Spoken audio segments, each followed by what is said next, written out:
Yo, yo, yo, yo, yo. So, welcome to this very special podcast.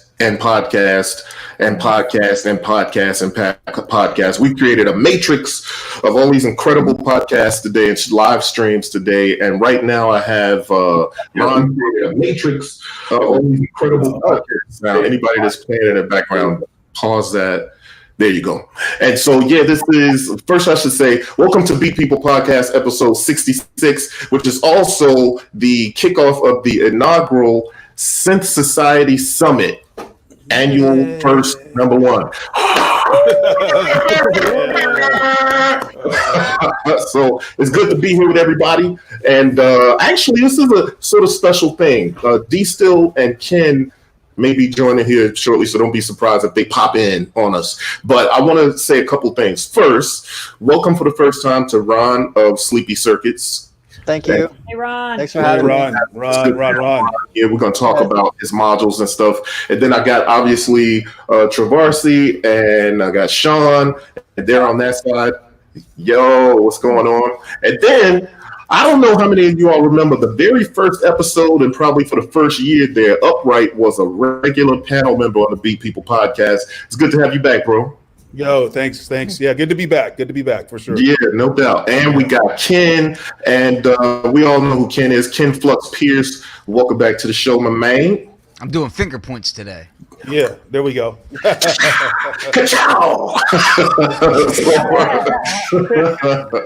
So, yeah, man, this is going to be like a fun sort of weekend of a lot of cool stuff. Let me just kind of prime people.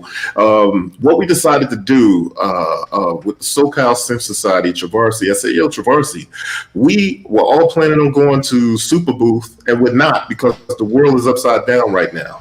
And so this is our little way of right-siding the world back up, giving everybody a little something for all the synth nerds and beat nerds and, music tech folks out there that, we're all kind of in isolation, quarantine, or safer at home kind of stuff. I don't want to get too much into that, but I do want to just say that this is our way of kind of giving back to the community and kind of sharing our platform with everybody to kind of know what's up and see what's going on. And one, there's a lot of synth societies across the world, and so we wanted to get together with everybody and just talk about a lot of stuff, tons of stuff. This is basically a virtual synth conference. And so with the Beat People Podcast 66 is the kickoff of that, and so there's a lot more stuff to come this weekend, and hope you all join in and enjoy the fun. And so with that, I'm just going to start the show then. So Ken, what you eating on over there, man? We want some if you didn't bring none for the whole class. Yeah. I want to tell you something that I learned today. Okay. Apparently, you're not supposed to eat until you're full every time you eat. And I'm struggling. Oh, yeah. No, you're not supposed to burst your stomach with food, man. Come on. I'm struggling with this concept. And apparently, there's this thing called dieting that my wife wants me to do with her, and it's all bad. So I'm not actually eating anything. Oh, I shouldn't have called that out. I get it. I won't. Never mind that. No doubt. Nothing is happening. You saw nothing. It's all an illusion. Yeah, it's an illusion. You didn't see anything. Can I just call out, though, yo, Bryce, the Eurorack and the studio setup is looking good back there, man. Yo, man, appreciate it. Yeah, it's been a long time coming. So, but I'm back and enjoying myself, having a good time. Yeah, no doubt. Yeah. No doubt. And Shonda and Sean, you guys over there, y'all ready for this weekend? Yes, we are. Ready for it. Yep. Dope. It's going to be a lot of good stuff, and we got a lot of good things and people to talk to. And jumping back up to Ron from SleepyCircuits, welcome to the show again. And tell us a little bit about, I'm going to share the screen because I want to show people your new module, and maybe you could tell us a little bit about how you came to a point where you wanted to design modules and the sort of inception of SleepyCircuits and what you're working on. Yeah, so I've been working on SleepyCircuits for, it's been probably like almost 2 years now. It's been kind of a side thing, and more recently, like now closer to release, I'm trying to make it like the main thing that I'm doing. Overall, it's just, I'm like very passionate about audiovisual art and like combining the two. It's something that's always inspired me the most when I would go out to events and see things. It's like really like that feeling of like things syncing up and like really coming together. Like that feeling really, really excites me when I see a show, you know, like just that connection.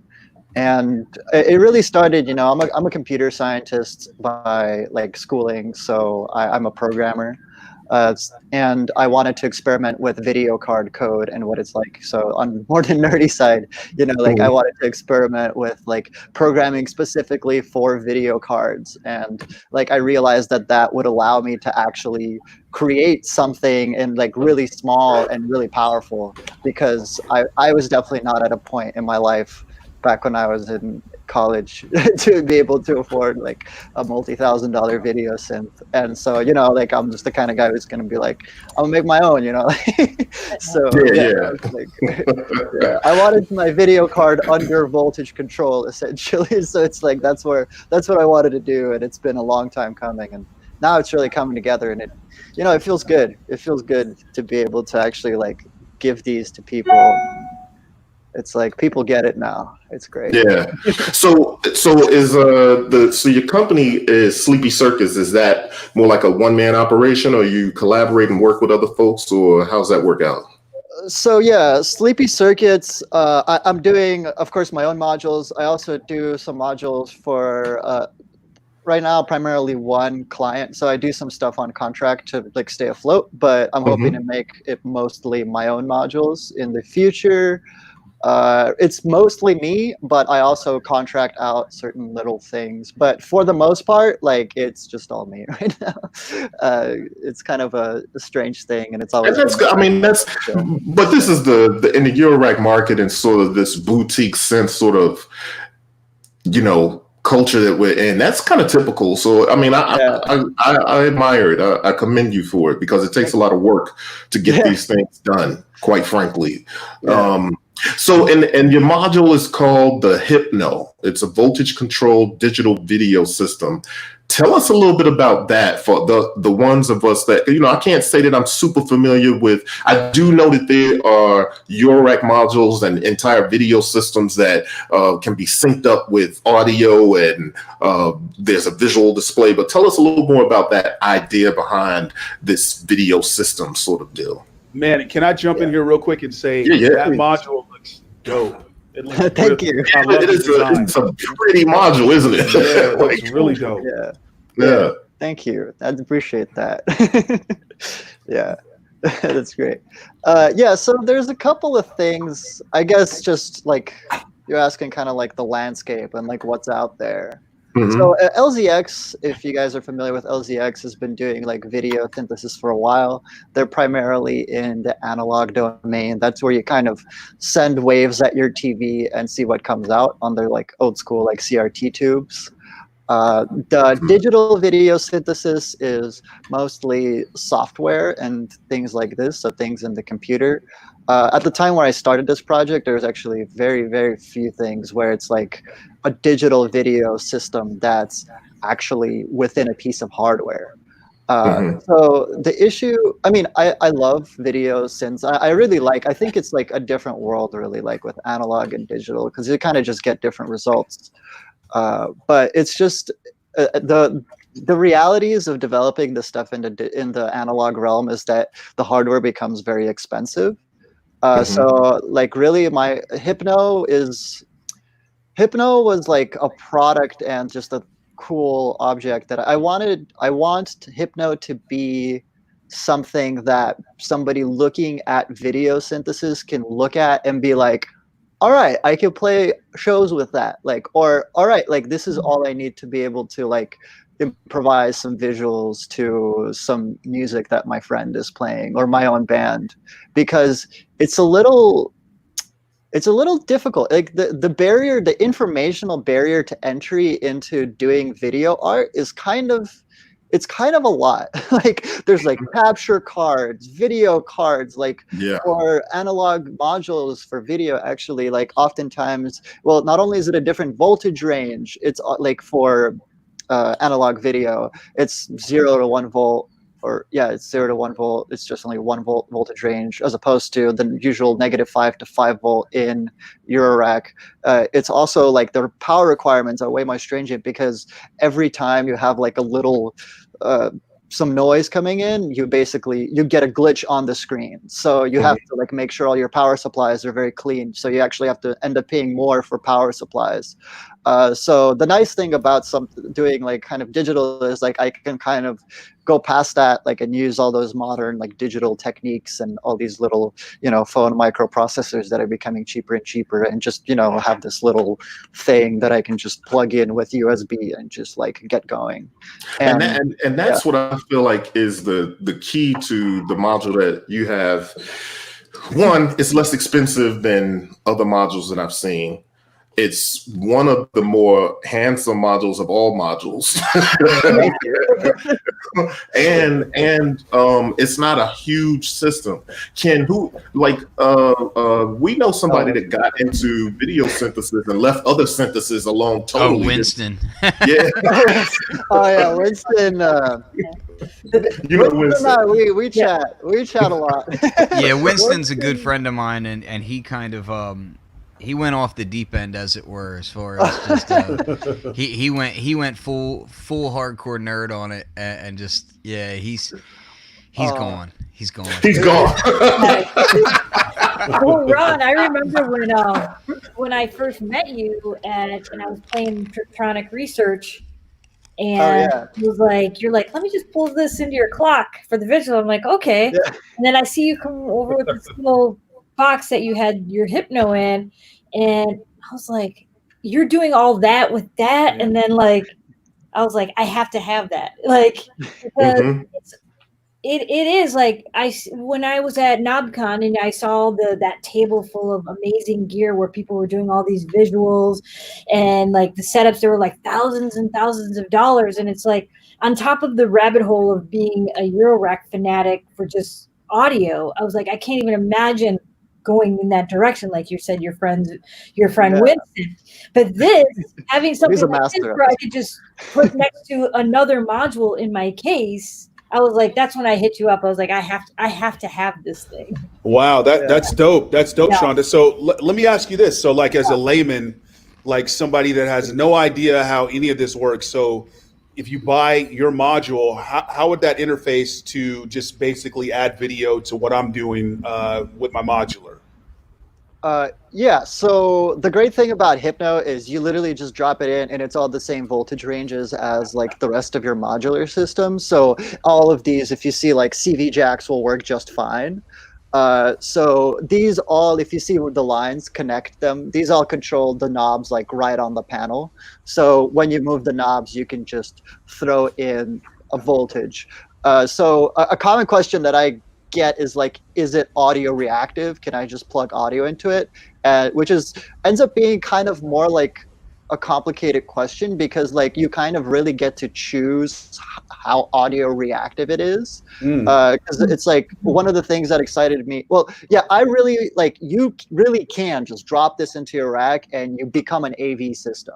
And basically the same CVs that you have informing your composition can now inform your visuals as well, which is very powerful. That's dope. Because it's like you split something and like already you have like a story that you're telling that's aligning with the visuals. So it can be audio reactive on like the compositional level, as well as just the regular like, oh, I'm plugging audio into this. And you can plug in audio into this. But actually, most of the time I like to put like an envelope follower on it, or like just smooth out the voltages, because it's a little too fast for my taste. But you know, I don't know, maybe some glitchy people would like it. So what you do at the SoCal Synth NAMM show? Because I'm gonna share a little video of it's when I was performing. Obviously, Bryce was filming, and you had and Sean was doing audio. Like, this is the whole. Okay, this is dope. This is like a reunion. Kim was hosting, and you were doing the video, and I was performing, and Sean was on the boards.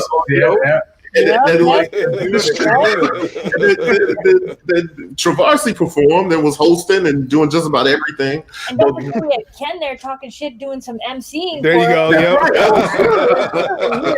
was dope. That was dope. And then I see in the chat we have all the rest of the crew in the chat. So yeah, I love that. So here's the thing. I remember from that night when we were all performing, you asked for a clock from our rig so that you can sync up the Hypno, right? And I'm gonna share a little video right now. Let me fast forward to a point because all the screens in the background here are all like the Hypno is providing that, and all I provided him was a clock from. I'm gonna have to jump around here a little bit. There you go. Yep. A little bit. But yeah, you just had a clock. Talk about that a little bit. Like, is that all you really need? I heard you talk about an envelope follower. There you go. Yep. Yeah, there you go. You can see a little bit of it. There was like screens on the wall all around. And the dope thing about it is that it was in perfect time with the music. Man. People were asking me about that. You can see people nodding to it. That was so dope. That was dope.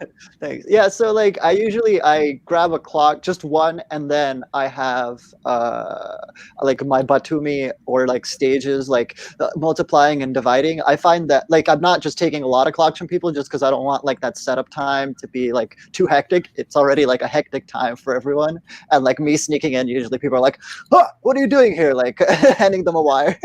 So like I just plug in one clock and then I like multiply it and divide it kind of based on what I want to do. Sometimes if I want to get extra fancy, I do a clock and the main like audio out so that I can like process it and extract the things that I want in my like I usually do like a 42 HP rack with like a few little extra things that I can like change on the fly.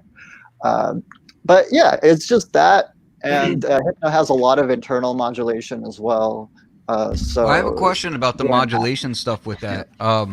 So I know a lot of video synthesis stuff works well with like really like above audio range frequencies. So what's the modulation range on this? Does this keep it more in the audio domain and lower, or is it up into the megahertz range, or what?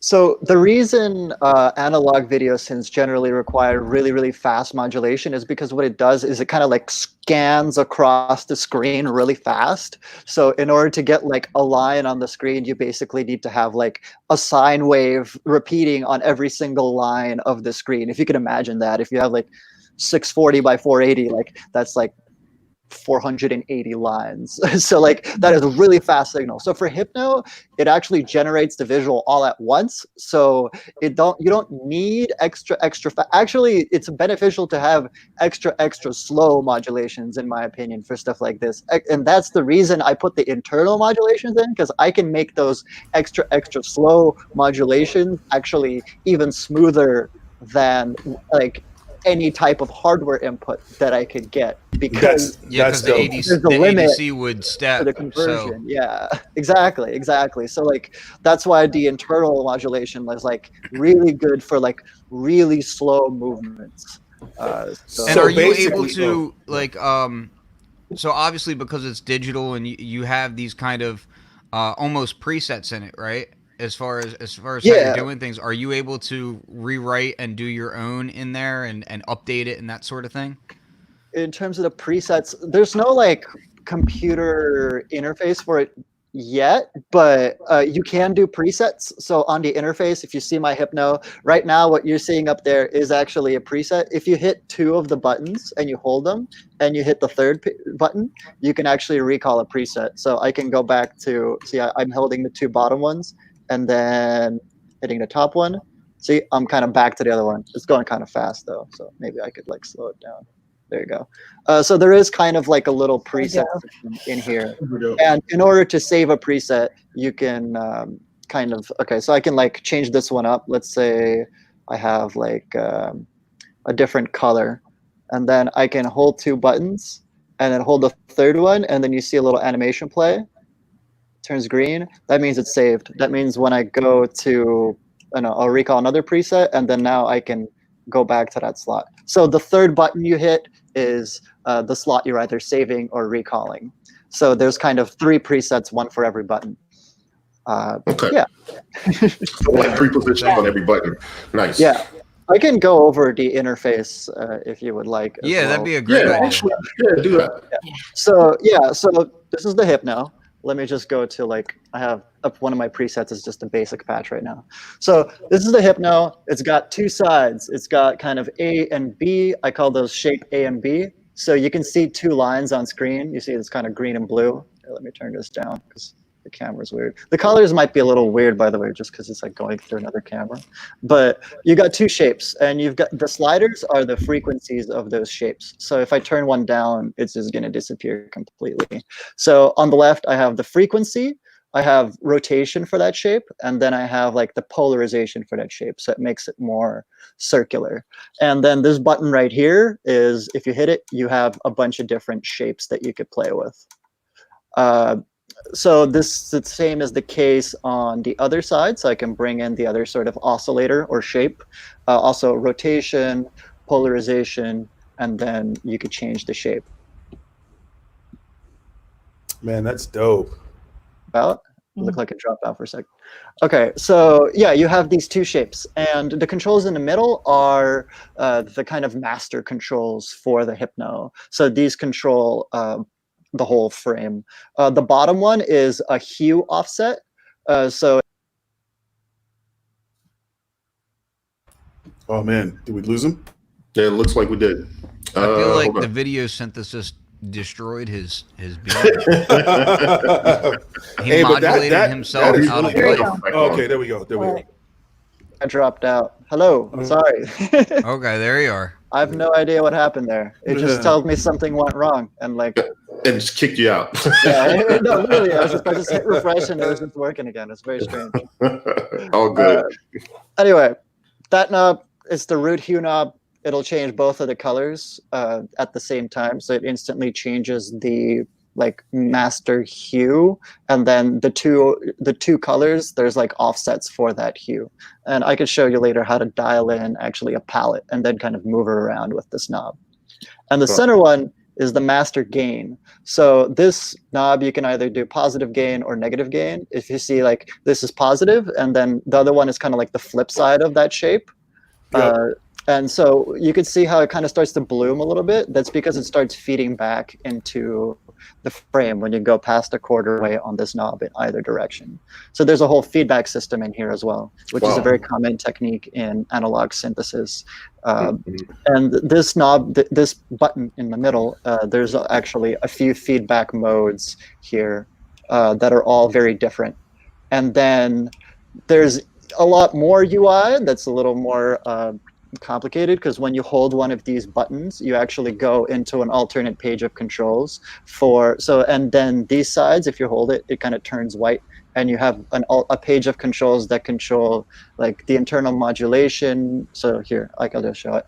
These are they represent pages for shape A and shape B. So they're further expansions of what you could do with those shapes. All the adjacent stuff is modulation. So the bottom slider, if you can see it, I can move it up and I can make a shape scroll, for example. So those are the internal modulations. So in the center, it's actually off, and then in either you can make it scroll in either direction. It's kind of strange to demo it like this. Same for like the rotation. So basically what that knob would normally do, if you hold the button and turn it on the adjacent side, it'll start doing modulations to it. Same as the case for the other shape. I can make the other shape scroll as well. And then the opposite knobs from the are actually like these two become the fractaling controls. So if you hold this button, you see it turns white, and you turn this. This is the like fractal or mirror amount. So you can add here. This will be more obvious. Whoa, it's going real fast. Slow down there, buddy. Okay. Okay. So you can control like how many times it mirrors the shape into like insane fractals. And then there's a rotation for the axis of those fractals. And you can do that with any of the shapes. So there's a lot in there. And with both shapes, you can do it individually per shape.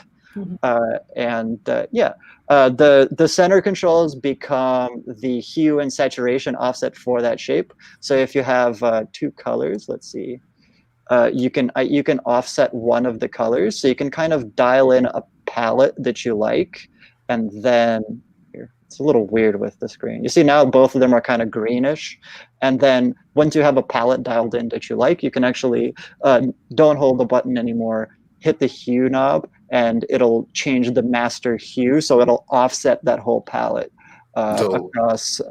So you dial in a relationship, and then this one can kind of give you like a mood change of that palette.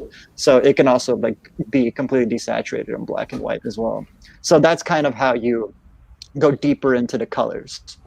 All of that combined with the fact that you could also patch the shapes into each other by holding one button. And if you could see, there's like a green LED and then a red LED. Green means something is patched into that part of the system. Red means that it's not patched into that part of the system. The two buttons represent the two oscillators. So here, let me go back to like a simple patch so I could show this. So you see you have two lines right now. If I patch shape A into shape B, I'm gonna hold this button right here and then press this. It's gonna turn green. You can see how I'm getting like a new shape here because it's one of the sine waves is feeding into the other sine wave. So now I have this more complex shape. And the slider under that button then becomes the magnitude of that kind of patch point. So in the center, it's actually like almost like 0. And then you can do a positive or negative. So you kind of have like this attenuverter of the modulation, to use the kind of Eurorack jargon. That's dope. It's kind of like when you throw an LFO on an audio signal, and you can make it stronger and have a larger LFO wave, or just kind of dial it in just a bit to the signal. So you're kind of doing that, but visually with exactly. Exactly. So that combined with the fractaling, and there's actually a whole nother page of like the center page is kind of like the feedback control. I could show that as well. So you can see like just with the shapes, you already have like a lot of possibility space in terms of what kind of shapes you can get out of these things. Because you have the 5 shapes, you have the fractaling controls, you have the modulations, you have like patching. You can, so, and then the other patch here, you can actually take an oscillator out of the frame, which seems odd, but is actually a very requested feature that I got, because sometimes you just want one of the oscillators to just be like a modulation oscillator for the other one. So as you can see, it remains the modulation oscillator, but it's not actually in the frame. So if you want to do just one complex shape and just have like underlying oscillator that you can't see, you can do that too. So I can put that back into the frame. The center button is when you hold it, you actually get deeper into the feedback controls. So if I hold this center button, it's a little difficult while I'm holding it up.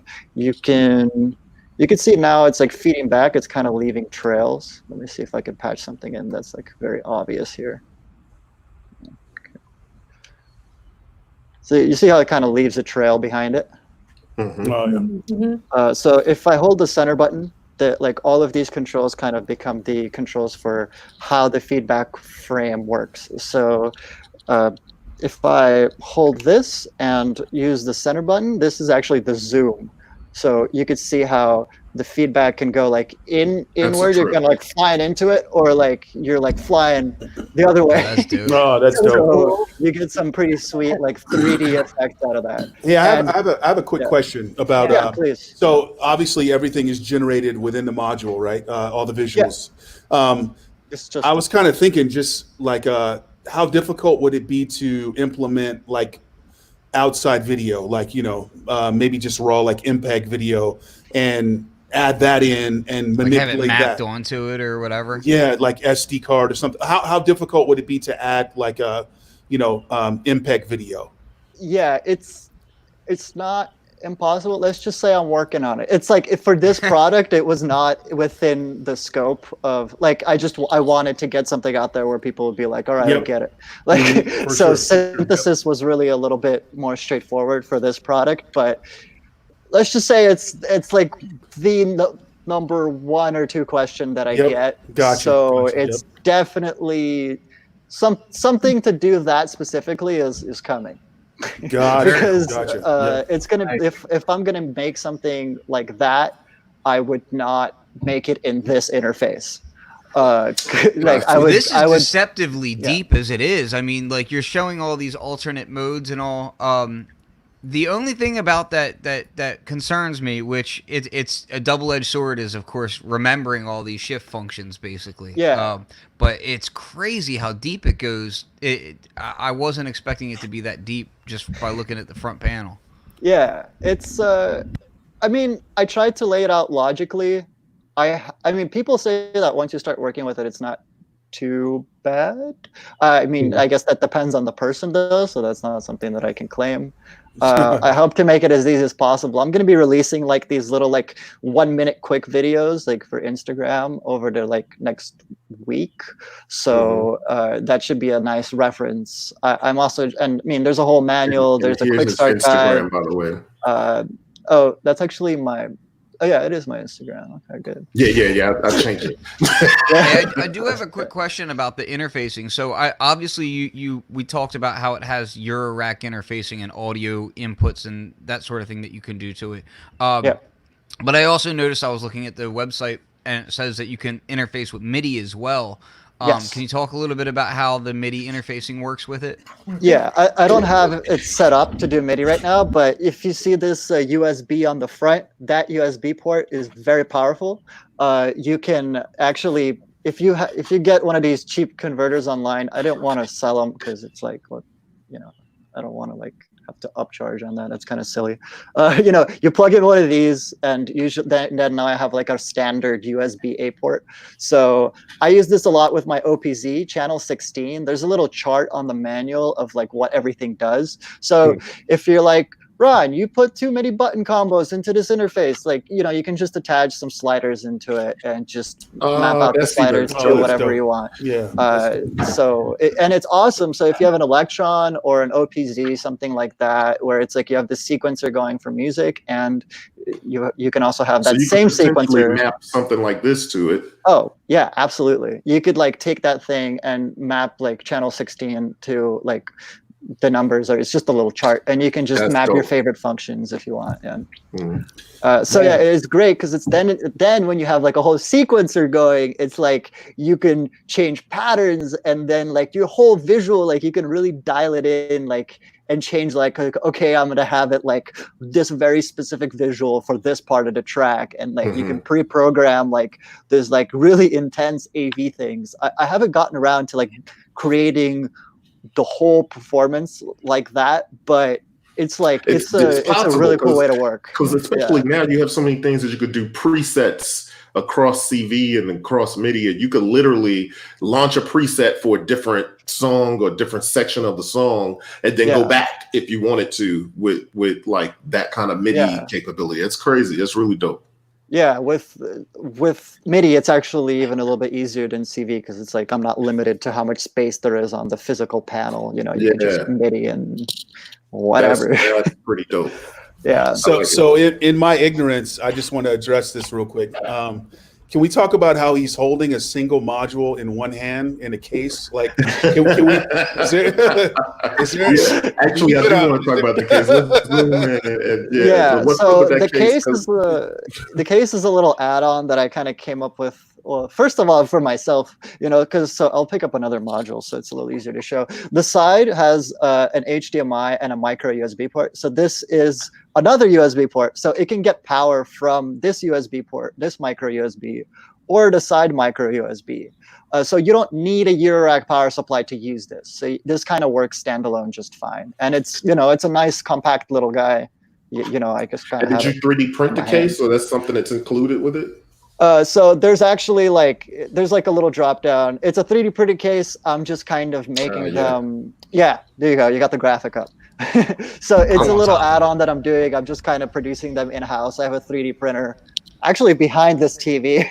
So I'm kind of just like, I'm making them. And I mean, I include the cable and the power bricks. So I wanted everybody to be able That's to use brilliant. it. I think that's really dope. Because what that's you're getting super here is you're getting something that's either standalone or something you could throw in your case. And either way, I could see it being convenient. The only thing I would think is if you threw it in your case, you lose the HDMI side and the USB side. But somebody in the comments just mentioned that they have it in their case that they just drilled a little hole perfect for the HDMI inside of it. Yeah, you can do that. I know that's not an elegant solution. I'm actually trying to figure out how to like expand it. It's just that I like the panel is a little too small to put a giant HDMI on the front.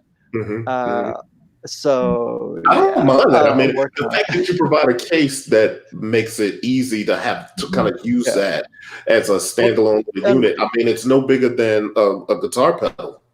And it's light. It's very light. It's plastic in the back, so but the composite jack is on the front, so there is a video input out on the front as well. Okay, so there you go. It's just I couldn't fit all of the video outputs on the front.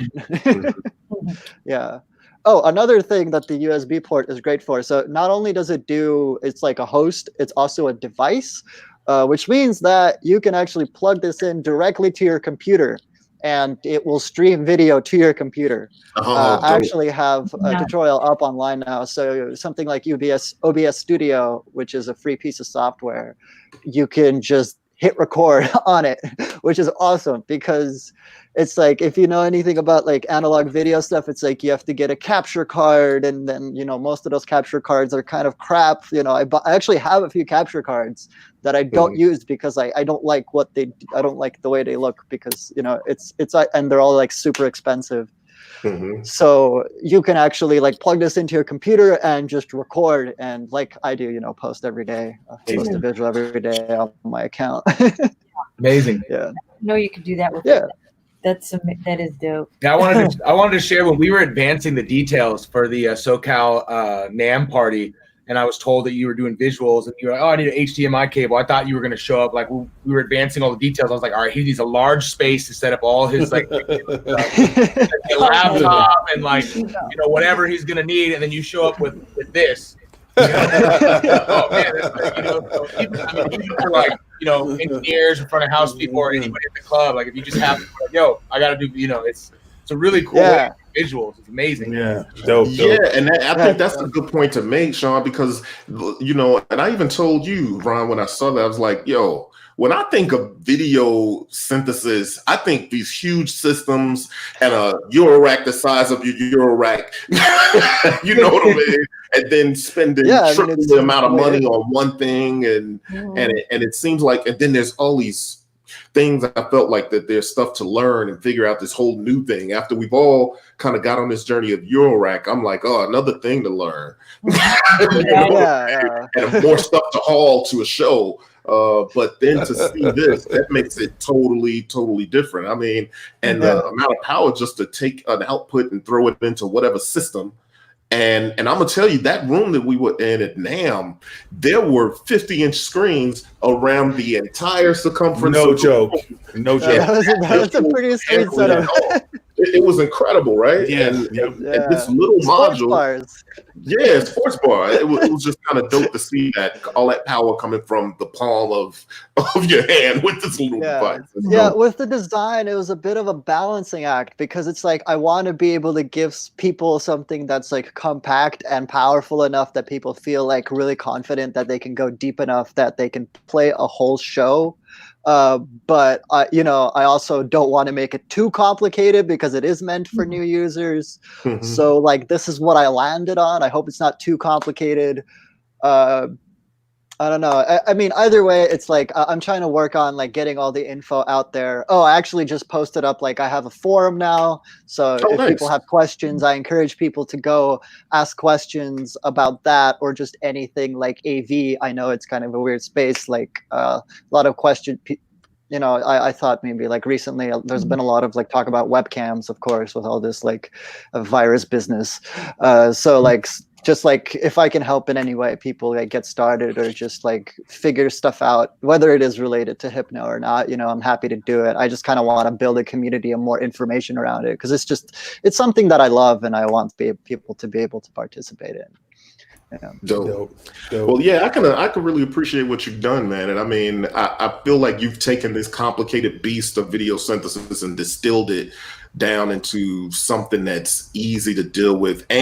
But it's like Ken said, it's a deceptively complex module with a simple interface. So I feel like what the magic in that is, it's simplified so you could get into it, but you can make it as complex so you could dig in as deep as you want.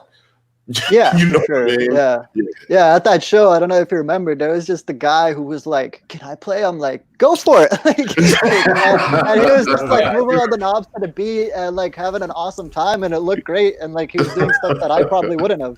So that brings me to kind of a question. I know earlier you mentioned slower modulation works kind of better, like if it's kind of like maybe on autopilot. So if you were to have, ideally, would it be best to have somebody kind of manipulating Hypno and you on your Eurorack, or just like maybe send just a slow modulation signal to Hypno? Like ideally, how do you view that whole situation? I mean, of course, the way you patch it is up to you, but the way I have done it, like I of course make visuals for other people all the time. If I'm making visuals for a bunch of other performers, I just give them probably maximum I would give them is a clock and a thing, and then process it in some system, in some modulation thing to like make it just what I want for the visual that I'm doing at the time. If I'm doing like an AV system, I pop Hypno in there, and like I said before, I'll split out some of the like fundamental LFOs and shapes that are creating my compositions and my sounds, and also patch them into Hypno, so that if I'm changing a piece of the audio system, I also changing the visuals at the same time. And it's like, because it can be kind of difficult to split your attention between the visuals and the audio. I'm not very good at it yet, but I'm getting there, just mostly because I wasn't really able to do it, because I usually play just like one row of Eurorack. And now it's like great because I literally can just pop this thing in and have an AV system. Before I could like not do that at all. Or it's like, I didn't want to bring a whole nother case, not that I even have a case of like LZX, but it's a different flavor. So I mean, it's a complicated question, just because like you could patch it in so many ways and get creative with it. You probably get to a point where you kind of have your preference of patching and what works, but you probably have to kind of play around with it a little bit. Huh? That's interesting. I guess a few good starting points probably is like these two on the ends are trigger inputs for the shapes, so they will cycle through the shapes. That's a really good way to really quickly get into some nice, like satisfying rhythmic changes, because to the beat you could boom, boom, boom, and it's just changing the shape every single time. So that's an easy way to get into it. And then I mean, literally any of these patch points will do something for you. If it's any way related to the audio that you're playing, it's going to look good. Plus you kind of get the benefit of the doubt with visuals, because a lot of times people will just associate the visuals to the audio anyway. Yeah. Well, so mistakes are probably more forgiven in visual than they would be if there's a off-key oscillator or out-of-tune oscillator, right? Well, I think it might get less forgiving with. I think definitely right now it is, because I don't think people see this type of thing very often. Just cause, like things that are like actually synced, like on that level, on like this really like primordial level of like synthesis. Like I mean, I don't see that very often. Which is why I made this. I want to be able to see it more often. So that's another question I have for you, Ron, because I feel like the market is kind of just wide open for this stuff, and I only saw a couple. One, your product is unique, and for all the reasons that I've said, it's not this huge system. It's a self-contained sort of thing that you could throw in your rack or have its own case. But then you got Critter and Guitari's new thing. Somebody was asking about that. Oh yeah. And then you also have the Op-Z. Beyond that, I don't know that there's a lot of that stuff out there that's kind of easy to grasp, get your hands on, and implement. Yeah, What do you think about the other OPZ stuff is- like that? OPZ. I and, have an OPZ, and it's quite complicated to get Yeah. into because it's like it uses Unity, which is a game engine. So you have to like know a whole game engine in order to create visuals for it. Yeah. So it's almost like I was like, oh, that's too hard, you know. Like if you have an OPZ, like this is a great way because that's why it's on channel 16. Actually, that's like my OG way of like using it. It's like you literally plug an OPZ, and that video channel becomes your hypno modulations. So yeah, it's great. So yeah, people are mentioning other things. So yeah, there's also things like structure. The structure is really cool because it's kind of like it lets you do some of this stuff, but like I really think it's more for like programmers and coders and people looking into coding their own shaders, which is like a whole world of complexity, which is awesome, but it's not exactly who I was like going for with this stuff. I really wanted that power of shaders that you get with something like structure, but like an interface that just feels like, okay, this is like the instrument and there's like a possibility space that I'm exploring, you know, just like it's like DAW versus synth module. It's like you have a specific possibility space that you know and is satisfying to play. You know what this reminds me of? I started out making beats on a PlayStation, right? There was a game called Music Generator. Right? Oh, cool. And it had a mode where you could move over to visuals, and they looked a lot like this. So like you could create a beat or whatever, and then like I don't know if you press like a right trigger or whatever, and then it would go into like something like this where it would actually like, you know, generate visuals, you know, to what you made. So this reminds me a lot of that. Yeah, kind of like a visualizer that with like really detailed control. yeah, exactly. Yeah, obviously yours is more, way more detailed, but yeah.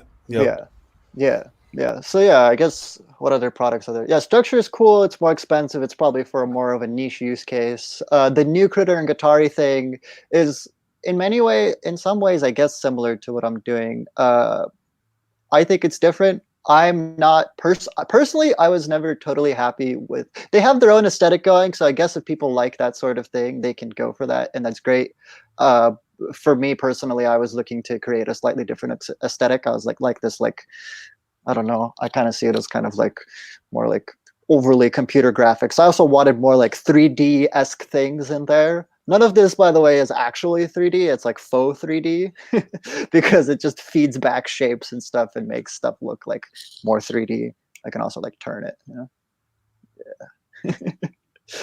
So yeah, there's a few things out there. It's becoming more of a thing. I hope it becomes more of a thing. I mean, it's great. It's a great time. It's not like, you know, the great thing about stuff like Eurorack, it's like if you have other people doing it, people are just more interested in like your stuff. So yeah, and that's exactly why I brought it up, because I think, you know, the market is always a little better for all parties when there's other things out there in the market.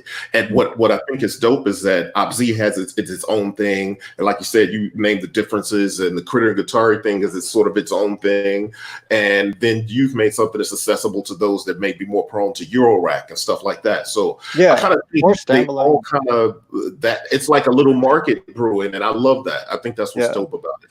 Yeah.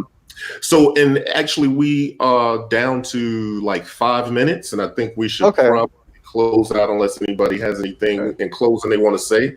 Well, I do want to say one thing. Yeah. I do now, because I just sent out the pre-orders. I do now have a few of these in stock if anybody wants one. It's a limited amount still. I'm slowly rolling them out, especially with like the world situation. It's been a little slow to produce, but there are a few in stock. So go buy one. Help me make more of these things. And where can they find you at? They can go to SleepyCircuits.com. Yeah. All right, cool. And before we get out of here, price point right now, just out of curiosity, So it's 600 just for the module, and it's an added 20 for like the standalone pack, which gets you the case, the wire, the power brick, so the accessories you will need to be able to run it standalone. Gotcha. Yep. And as we prepare to get out of here and jump to the next feed, like I said, this is the Synth Society Summit weekend. And so we would like you to go to the Southern California Synth Society YouTube page. You could just type that into the search, SoCal Synth Society, and then you'll see what's going live and what's coming up next. And be sure to join all of the feeds throughout the rest of the weekend. Next up is Ali Modular doing a patch from scratch. So if you know Ali Modular, brother Ali, he gets on and he does mod bap modular synthesis with hip hop and kind of blends it all. So actually, I'm not even sure if it's scratch or if it's some stuff that he's prepared and then he's going to kind of construct it all. But yeah, hop over to that feed and I'll see you over there. And yo, Ron, thanks for coming on, man. It's been a blast. I'm glad we finally got a chance to get you on. We've been talking about it for a while. And so thanks for having me. People, thanks for joining the feed. See y'all on the next ones. Yep. Yeah. Peace out, everybody. Yeah. All right. Later. Oh, before we go, the next Beat People podcast, episode 67, is going to be Wednesday night at 6, and that's going to be the classic MPC show. So it's going to be, we're going to have Ricky Tinez on there, Flux will be there, D Still will be there, and we'll be talking about classic MPCs. What is the all appeal? things MPC? All things MPC. And we're going to talk about why it's still so appealing and why it's so dope. But for now, jump over to the SoCal Synth Society page and see what the next feed is. All right. Peace, y'all. Peace out, guys. See you in a minute, Thank guys. you. Later.